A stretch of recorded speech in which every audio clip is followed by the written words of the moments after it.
everybody. Welcome to Machina Corpse's To Read Pile, featuring me, Chandra Free, and I'm Stephen Eamon. And together we are...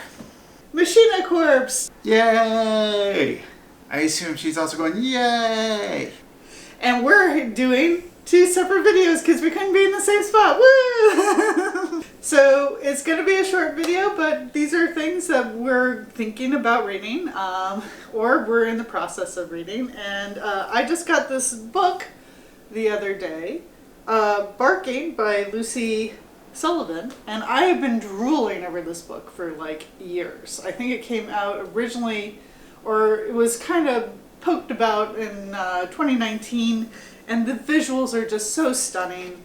It's black and white, very like gritty, phonetic, like emotional lines, pretty much. Let's see.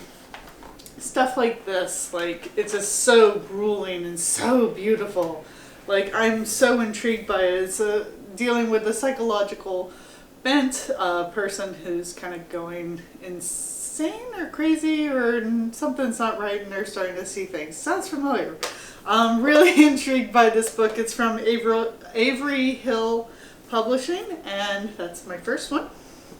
So my first book on my to read is, well, I've actually read this one, but I wanted to share it. It's The Complete 8-Ball by Daniel Clowes. This was a huge inspiration for John Died on a Monday, which is my webcomic I've been doing. This was like one of the first like indie comics in the 2000s that I really got into. It goes back into the 90s. I was late. It's just so weird. It's extremely weird. It's very funny. It's very crass but smart. Just the art's amazing. It has a lot of kind of comic book stuff, Marvel stuff. It's kind of playing on all those things that were big in the 90s. It's got this like crazy story in the first half that's like Twin Peaks. Just it's very weird, crass, funny, hugely influential. And this is the entire series. These comics came out like every few months to a year. They were very slow to come out, so having the whole thing in one big collection like this is super cool. Definitely recommend. Now my second book is called Rondo by Hiromi Matsuo. She is one of my favorite illustrators, and I always forget her name because I'm that bitch. So anyways, this is kind of like this combination of manga and illustration, fashion illustration actually, and I love just poring over the visuals inside this. Like it's just so inspiring, and it makes me want to do like paper dolls every time I see this. And it's just like really cool, fun visuals, and she's just so decadent and so like of time periods, like from the 60s, like the Japanese viewpoint of the 60s, and like kimonos and lingerie and all sorts of neat stuff. I highly recommend this if you can even find it.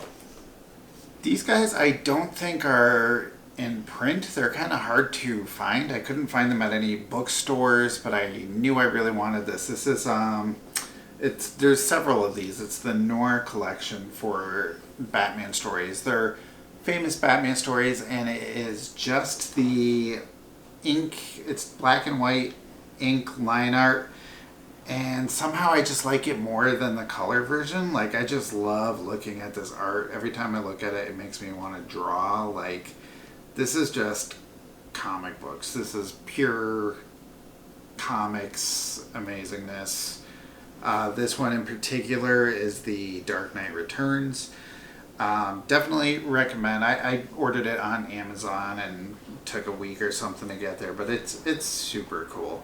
I mean, just look at it.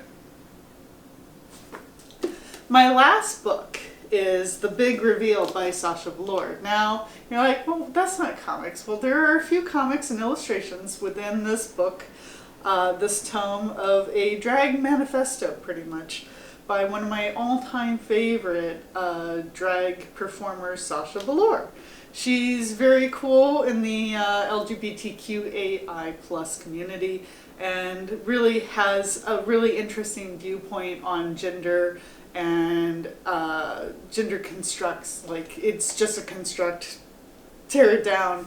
She's really cool, and her illustrations are really awesome too. I believe she was actually a cover of New York Times, I think. I can't remember. It's not the New York Times. It's some publication. Put it right here.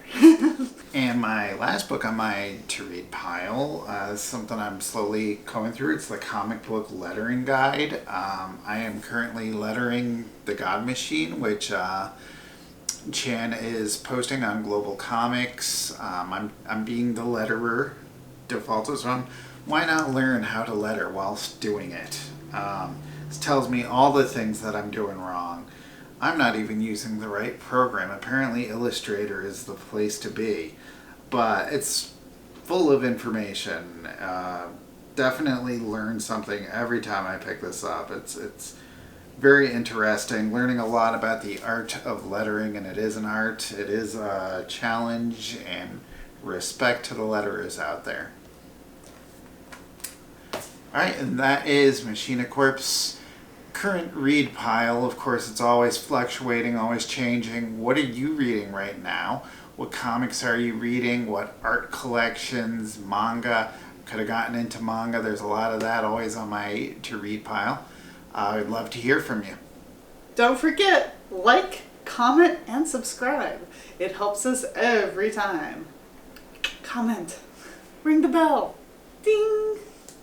Keep it spooky, everyone.